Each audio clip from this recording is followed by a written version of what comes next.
I'm Beck and welcome to a reading vlog. I am doing the magical readathon, but I'm doing it a little bit late. You're supposed to do it in April and August, but I had a lot of stuff going on in April, and so I thought I might give it a crack in May, so here we are. There are a bunch of different prompts. It can get very complicated, so I have gone ahead and looked at all of the things that G from Book Roast has posted on her Google Drive, and I have narrowed it down to what I think I want to do. For the career I've chosen, I've gone with healer, and for healer you have 4 prompts. So essentially I'm going to try and read 4 different books, but I'm not going to show you all of the books that I want to read straight away. I think I'm gonna, reveal them as the vlog goes on. Otherwise, where's the fun? You know everything starting out the vlog and then you're just not going to continue watching. So what I can tell you though is the different subjects. So we've got Elemental Studies, Alchemy, Inscription, and Restoration. So the prompt that I really want to stick to at the beginning of this vlog, because I've been letting this book hang over me a lot, and ideally I would like to use this vlog as motivation to finish it, and that would be for the prompt of Alchemy, which is Principles of Transmutation, which is a metal in the name. So you can have like gold, silver, whatever in the name.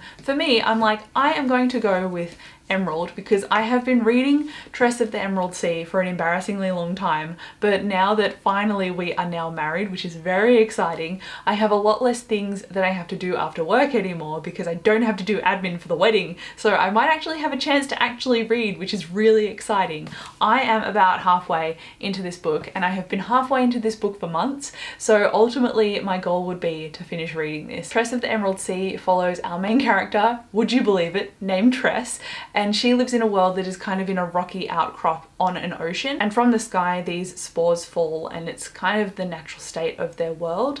There are different spores in different parts of the world, but ultimately you don't want to get these spores anywhere near you. Some of them explode on contact with water, others, if they get into you, they become like these massive growths and grotesque things, and they often kill you. And from a very young age, kids on Tress's like rock or island are taught how to deal with them so that they're not ingesting them, and you can really tell that Brandon got his inspiration, for lack of a better word, from the pandemic, because he wrote this secret project and his other 3 books during the pandemic. So that is probably what kind of spurned the idea of the spores. So we're following Tress here, who is not really a main character. She's just keen to sit by the sidelines and kind of let things happen, and she's got her interest in teacups and she's very happy with her life. She's got a nice friendship relationship with this boy who pretends not to be the prince of their royal town, but she knows that he's the prince, he just pretends he's not, so that they can actually have a relationship and a conversation and discussion. And one day he gets shipped off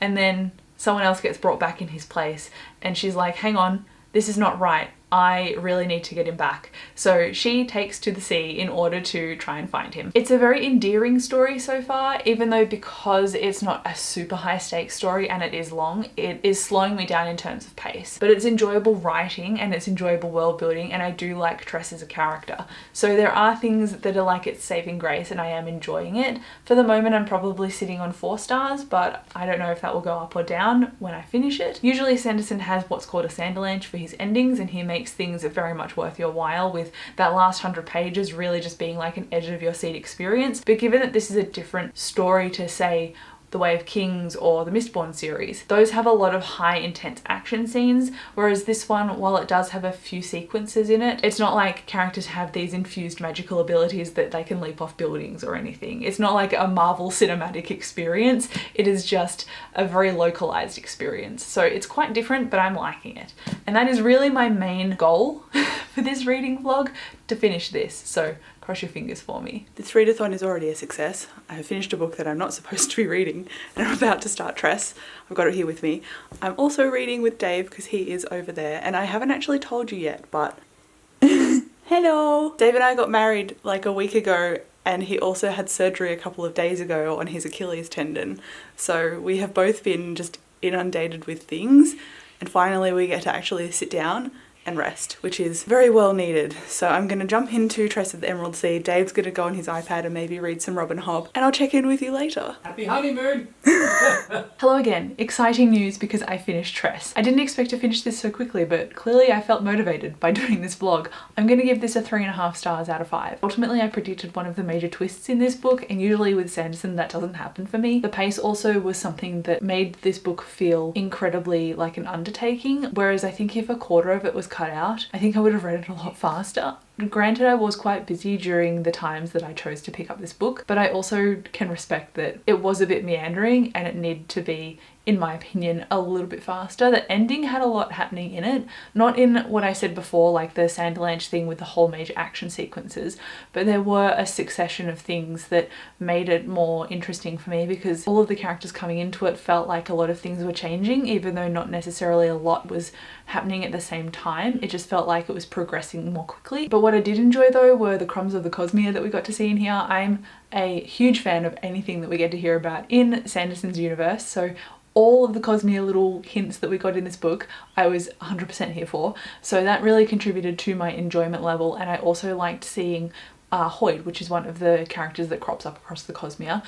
Although, that said, his voice didn't necessarily translate for me a lot of the time in here. It felt repetitive. Some of the descriptions were a bit overzealous, and then the jokes didn't really hit all the same for me. I didn't find them funny all of the time. I just found them a bit tedious. So I just don't think the style that Sanderson was going for with the humour in here was my thing. So that all contributed to my 3.5 stars rating.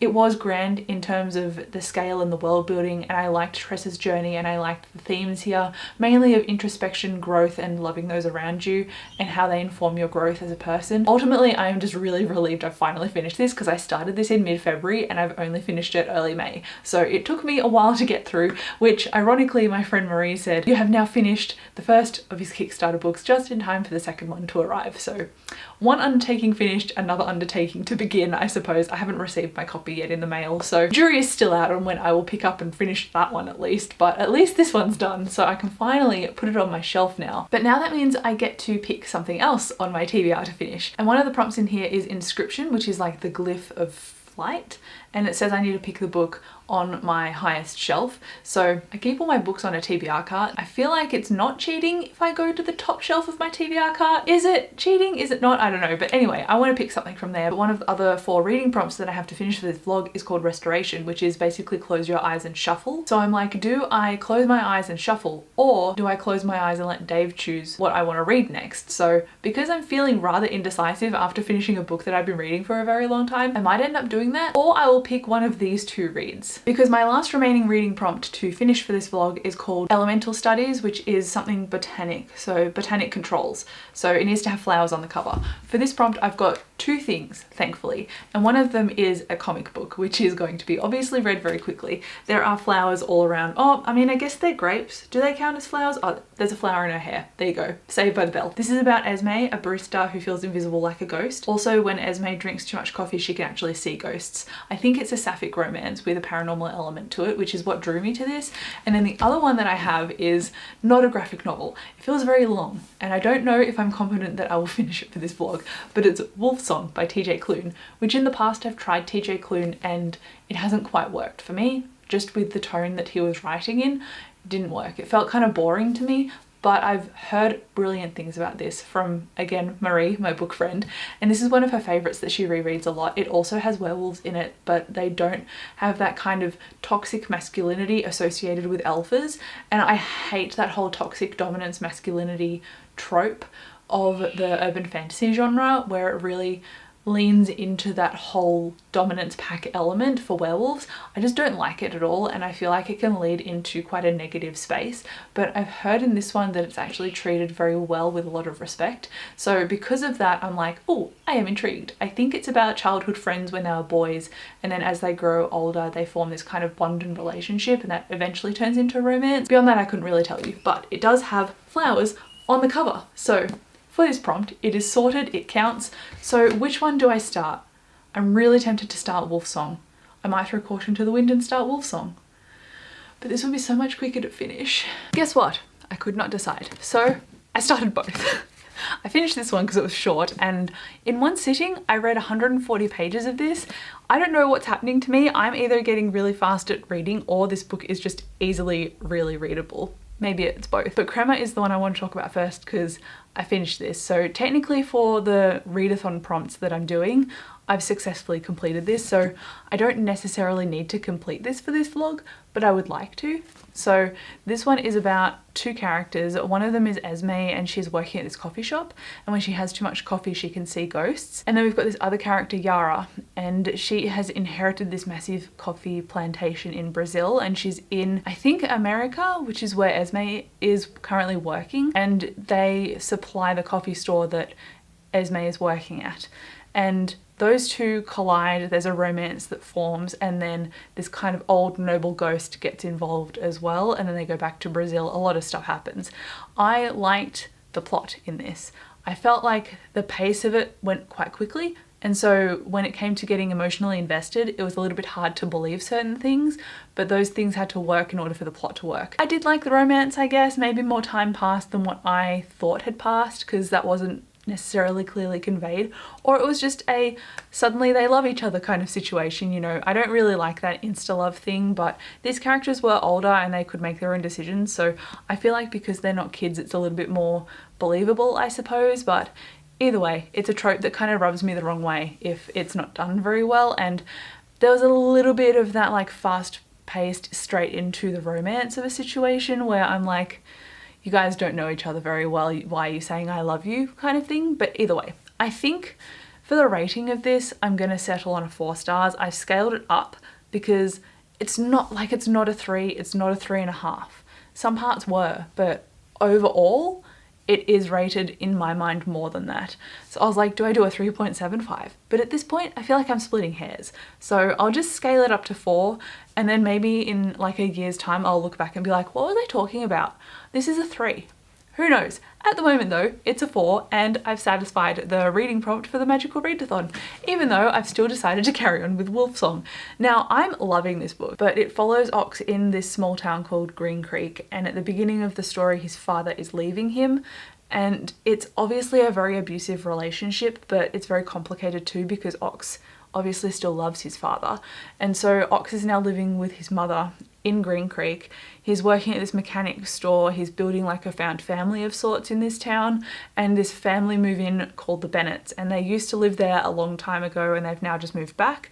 And because it's got a wolf on the cover, you can probably suspect that this has supernatural creatures in it because it's a werewolf book. It's called Wolfsong. There's a wolf howling at the moon. Like, it's pretty obvious. So obviously the Bennetts are not what they seem, and Ox gets kind of caught up with that family. And so it kind of just chronicles him like in this small town life, eventually discovering that there are werewolves.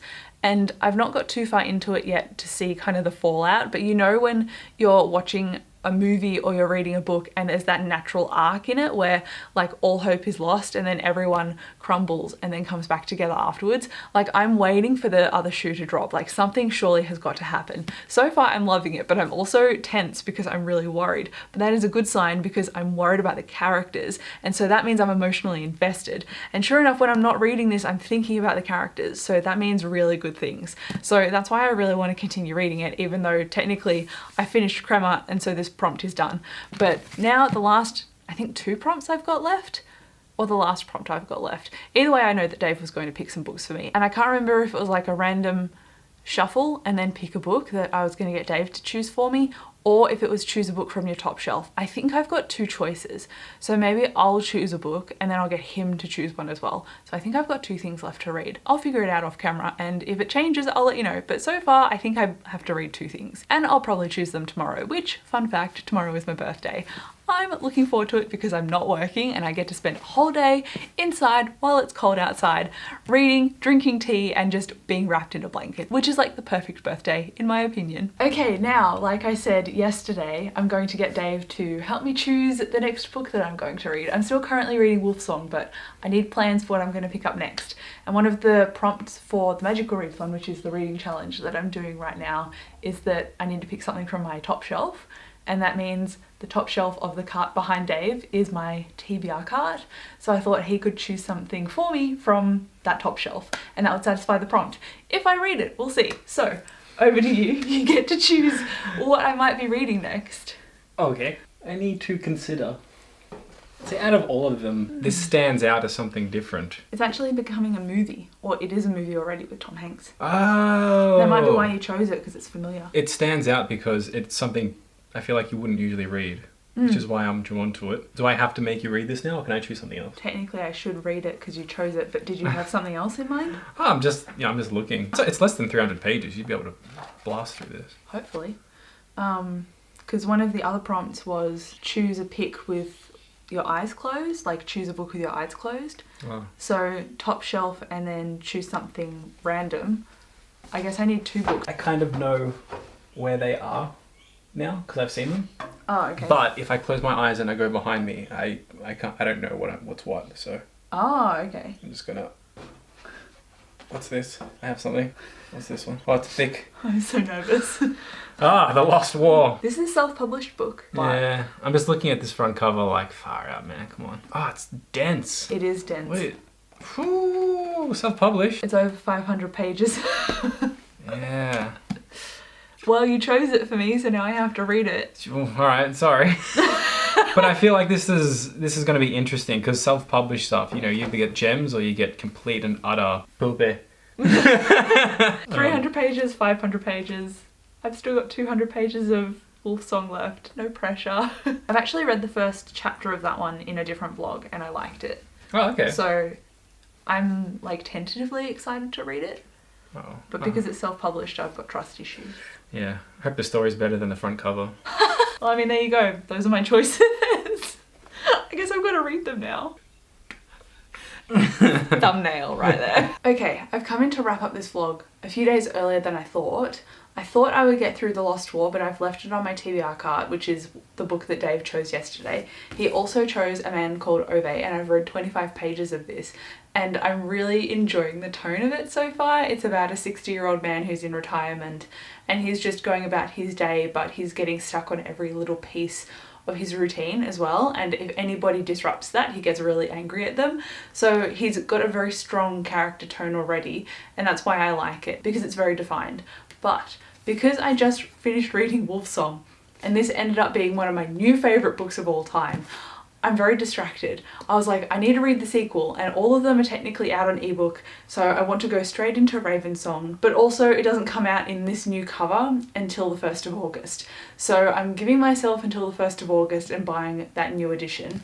So it's a series that I'm now obsessed with, and I just want to go back and reread this cover to cover because the characters are so raw and rich and defined. And something about the werewolves in it is they aren't toxic. When I'm reading urban fantasy, I'm very much used to those toxic dynamics of enforcing a alpha male character, but in this, the alpha male character just lets his family be and enforces rules in almost a peripheral sense and lets people figure things out for themselves while he guides them. And so that to me is a leader, because not only are they leading you peripherally and also sitting down with you and giving you the time to think things through, they are being open with you emotionally and vulnerable so that you can also be vulnerable. And to me, that is integral in maintaining leadership. You also give part of yourself in order to enforce this thing, which is pack, which is family. What I'm trying to say is I adored this so much. Joe and Ox have my whole entire heart and soul, and I need to go and reread this immediately, but I have so much other things that I'm really looking forward to reading. So unfortunately, I'm not going to continue Ove or Dave's other pick, The Lost War, for this vlog because I'm kind of in a semi-reading slump, and I've also got 2 audiobooks on the go at the moment as well. So one of those audiobooks is my reread of The Name of All Things in anticipation of starting the 3rd book. I didn't read them that long ago, but there is stuff that is so complex that I need to make sure that I'm across everything before I go into the 3rd book. That is my goal before June, and so I thought I might just cut this vlog off early and continue my reread of the audiobook because I have 7 hours left of the audio. And then excitingly in May, one of my favourite authors released a new book called The Malevolent 7.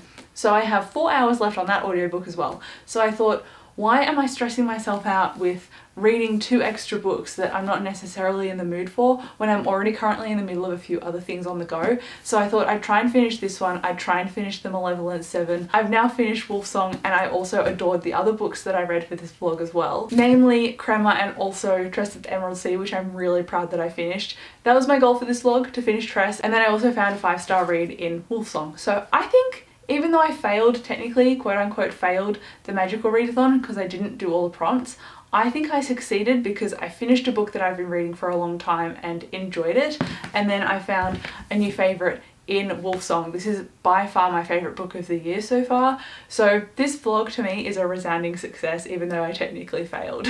So with all that said and done, I would also like to mention that I probably would have read a little bit more, except we got very distracted playing a game called Super Bunny Man. We stayed up until like 1 o'clock in the morning playing this game. Big jump. I can't, Big jump! No! Stay away. Oh! Okay. Okay. Okay. Okay, alright, Alright, stay. I'm just gonna stay. Alright, okay. You want me to go forward too? Yep. Alright, let's just go with this. Let's just see what happens. For the best. Okay, that's good. That's all we needed. Phew. Alright, Alright. Lots of spikes. There's a spike, yes. Oh!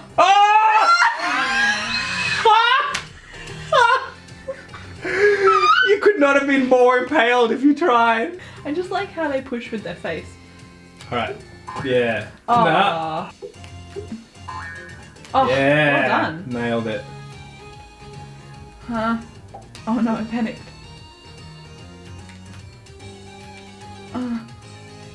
Oh! Can you actually grab me? Oh, okay, never No. mind.